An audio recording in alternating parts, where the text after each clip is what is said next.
என் அன்பு குழந்தையே, வாழ்க்கையை வாழ கற்றுக்கொள். காலம் வேகமாக போய்க் கொண்டிருக்கின்றது. ஆனால் நீயோ அப்படியேதான் இருக்கின்றாய். இருந்த இடத்திலிருந்து நகராமல் அப்படியே உட்கார்ந்திருக்கின்றாய். நீ நன்றாக இருந்தால்தான் உன்னை 4 பேர் மதிப்பார்கள். நீ இருக்கும் நிலைமையை பார்த்து அனைவரும் மதித்து உன்னை தேடி வருவார்கள். நம்பிக்கையோடும் தைரியத்தோடும் செயல்படும் போது உயரே உயர பறக்கலாம்.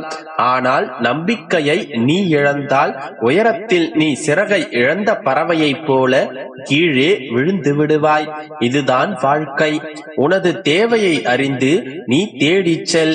எதுவும் உன்னை தேடி வராது. அவர் செய்து தருவார், இவர் செய்து தருவார், அதிர்ஷ்டம் என்னை தேடி வரும் என்பதெல்லாம் வீண் பேச்சு. நீ எப்படி நடந்து கொள்ள முயற்சி செய்கின்றாயோ அப்படித்தான் அனைத்தும். இது உன்னுடைய வாழ்க்கை. நடப்பது எல்லாம் உனக்காகவே நடக்கின்றது. இவற்றையெல்லாம் நீ மட்டுமே எதிர்கொள்ள வேண்டும். யாரையும் முழுமையாக சார்ந்திருக்காதே. அவரவர்களுக்கான வாழ்க்கையை அவரவர் வாழ்வதே இங்கு முறை. என் அப்பாவின் மீது நான் பாரங்களை போட்டுவிட்டேன். என் அப்பா எனக்கான எல்லாவற்றையும் செய்து தருவார் எனும் உன்னுடைய நம்பிக்கை தவறில்லை. ஆனால் உன்னுடைய அப்பா நீ செய்யும் முயற்சிகளில் வெற்றியை தருவேன். ஆனால் அந்த முயற்சி என்பதை நீதான் செய்தாக வேண்டும். நீ செய்யும் செயல்களில் நான் உனக்காக துணை நிற்பேன். ஆனால் உனக்காக செயல்கள் அத்தனையையும் நானே செய்துவிட முடியுமா? இது உன்னுடைய வாழ்க்கை அல்லவா? நீதான் வாழ்ந்தாக வேண்டும். ஒவ்வொரு விஷயத்திலும் நீ செய்யும் சிறு சிறு தவறுகளை மட்டும் நான் இப்போது கூறுகின்றேன். அதை மட்டும் சரி செய்து கொண்டால் உன்னுடைய வாழ்க்கை நீ நினைத்தபடியே மாறும். வேலை கிடைக்கவில்லையே என்று முடங்கி போய் உட்காராமல் குழம்பிக் கொண்டே திரியாமல் இப்போது உன்னுடைய கையில் இருக்கும் வேலையை நேர்த்தியுடன் செய்து வா. நீ எதிர்பார்த்த வேலை உன் கைகளில் சேரும் வரை இப்போது இருக்கும் வேலையை ஆர்வமுடன் செய்து கொண்டு வா. நினைத்த விஷயம் நடக்கவில்லை என்று கவலைப்பட்டு கொண்டே இருக்காமல் இப்போது நடக்கும் விஷயங்களில் உன்னுடைய கவனத்தை திருப்பு. இப்போதுள்ள வாழ்க்கையை மன நிறைவுடன் வாழ கற்றுக்கொள். யாருக்கு தெரியும், இப்போது நடக்கும் எல்லாமும் நீ எதிர்பார்த்த உன்னுடைய எதிர்கால வாழ்வை உன் கையில் கொண்டு வந்து சேர்க்கும் நிகழ்வுகளாகவும் அமையலாம். உன்னுடைய பண கஷ்டம், கடன் பிரச்சனை எல்லாம் எனக்கு தெரியும். ஆனால் ஒரு 5 நிமிடம் அமைதியாக உட்கார்ந்து என்ன செய்யலாம், எவ்வாறெல்லாம் சமாளிக்கலாம், என்ன வழிமுறைகள் இருக்கின்றது என்பதை அமைதியாக யோசி. மனித மனம் பிரம்மாண்டமானது. மனித மூளை அளப்பதற்கரியது. உன்னுடைய வாழ்க்கையை சரி செய்ய உன்னை விட வேறு யாராலும் முடியாது. உன்னுடைய மனமே எல்லாவற்றையும் நன்கு அறியும். அமைதியாக உட்கார்ந்து யோசித்தாலே அடுத்து என்ன செய்ய வேண்டும் என்பது உனக்கே புரியும். எனவே இப்படி இருக்காதே. வாழ்க்கையை வாழ கற்றுக்கொள். ஏனென்றால் இது உன்னுடைய வாழ்க்கை.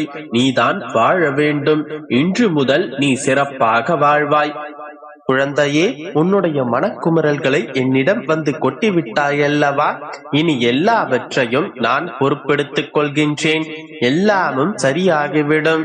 எல்லா காலங்களும் கூடி வரும். ஆனால் அதற்காக நீ காத்திருக்கத்தான் வேண்டும். தாமதித்துக் கொண்டே போகின்றது என்பது எனக்கு தெரியும்.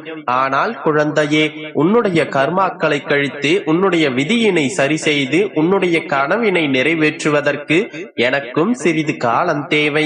சோதனைகள் வந்த வண்ணம் தான் இருக்கின்றன. அதையும் நான் அறிவேன். எத்தனை சோதனைகள் வந்தாலும் இதுவும் கடந்து போகும் என நினைத்து என்னை மனதில் வை. நான் இருக்கின்றேன். வந்த சோதனைகள் எல்லாம் வந்த வழியாகவே திரும்பி சென்றுவிடும். நீ எதை பற்றியும் யாரை பற்றியும் நினைத்து கவலைப்படாதே. உனக்காக நான் இருக்கின்றேன். கவலைகளால் கலங்கிய உன்னுடைய கண்களை கவலைகளை நீக்கி ஆனந்தத்தை நிரப்பும் காலம் வந்துவிட்டது. உன்னுடைய வாழ்க்கையில் விடியல் வந்துவிட்டது. இனி எல்லாம் நல்லதாகவே நடக்கும். என் அன்பு குழந்தையே, இன்று இரவு இதை நீ முழுமையாக கேட்டுவிட்டு நிம்மதியாக உறங்கு. நாளை விடியலிலேயே இன்று நீ சந்தித்துக் கொண்டிருக்கும் போராட்டங்களை வெல்வதற்கான ஒரு வழி பிறக்கும். நாம் வென்று விடுவோம் என்கின்ற நம்பிக்கையும் உன்னுடைய மனதில் பிறக்கும். இதை முழுமையாகவும் கவனமாகவும் கேட்கிறாயா? என் தங்கமே, வாழ்க்கையில் கடினமான நேரம் என்பது எல்லோருடைய வாழ்க்கையிலும் வரத்தான் செய்கின்றது. ஆனால் அதற்கு பயந்து இந்த வாழ்க்கையே எனக்கு வேண்டாம் என்று முடிவெடுத்து விட்டால் உலகில் ஒருவர் கூட வாழ முடியாது. இருளில்தான் மின்மினி பூச்சிகளின் வெளிச்சம் நம் கண்களுக்கு தெரியும். பகலில் அந்த வெளிச்சம் நம் கண்களுக்கு தெரிவதில்லை. அதே மின்மினி பூச்சிதான், அதே மின்மினி பூச்சியின் வெளிச்சம்தான். ஆனால் அந்த வெளிச்சம் பகலில் நம் கண்களுக்கு புலப்படுவதில்லை. இருள் ஒன்று இருந்தால்தானே அந்த மின்மினி பூச்சிகளின் வெளிச்சத்தை நாம் கண்டுகளிக்க முடிகின்றது. அதே போலத்தான் உன்னுடைய வாழ்க்கையும். நீ சந்தோஷமாக இருக்கும் போது உன்னுடைய வாழ்க்கை இனிமையாகத்தான் உனக்கு இருக்கும். ஆனால் வாழ்க்கைக்கான படிப்பினையை உன்னால் வெளிச்சத்தில் காண முடியாது, தெரிந்து கொள்ள முடியாது. இருளில் அலைந்து அதை நீ தேடினால் மட்டுமே உன்னால் வாழ்க்கைக்கான ஆத்ம வெளிச்சத்தை கண்டுபிடிக்க முடியும். உன்னை நீயே உணரவும், உன்னுள் இருக்கும் உன்னுடைய உண்மையான ஆற்றலை நீ உணரவும், உன்னை பிரகாசித்து காட்டவும் துன்பம் என்கின்ற இருள் உன்னுடைய வாழ்க்கைக்கு தேவையாகின்றது. ஆனால் இருள் என்பது எப்போதும் நிரந்தரமில்லைதானே. விடியல் என்கின்ற ஒன்று வந்தாக வேண்டும் அல்லவா? சூரியன் ஒளிரும் போது இருள் மறைந்து பிரகாசமான வெளிச்சத்தை நாம் அனுபவிக்கின்றோம் அல்லவா? அதுபோலத்தான் உன்னுடைய வாழ்க்கையில் நான் சூரியனாக உதித்திருக்கின்றேன்.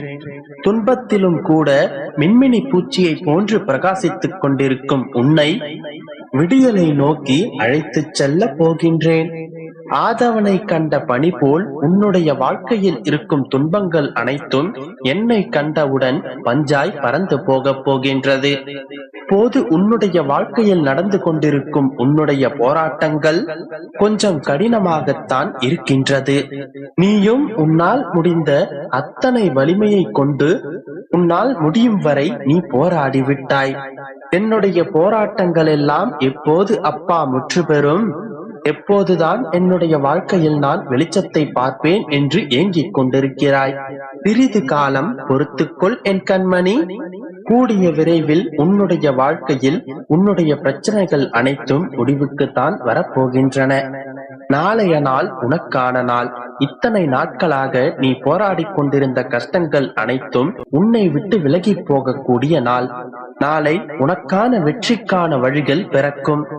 சில எதிர்மறையான எண்ணங்களால் அவ்வப்போது உன்னுடைய மனதில் சில பயம் தோன்றுகின்றது.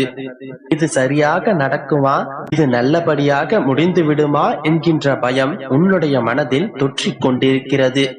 இந்த பயம்தான் உன்னுடைய வாழ்க்கையில் ஏற்படும் நன்மைக்கான தடங்கல்களாக அமைகின்றது. எனவே இதன் பிறகு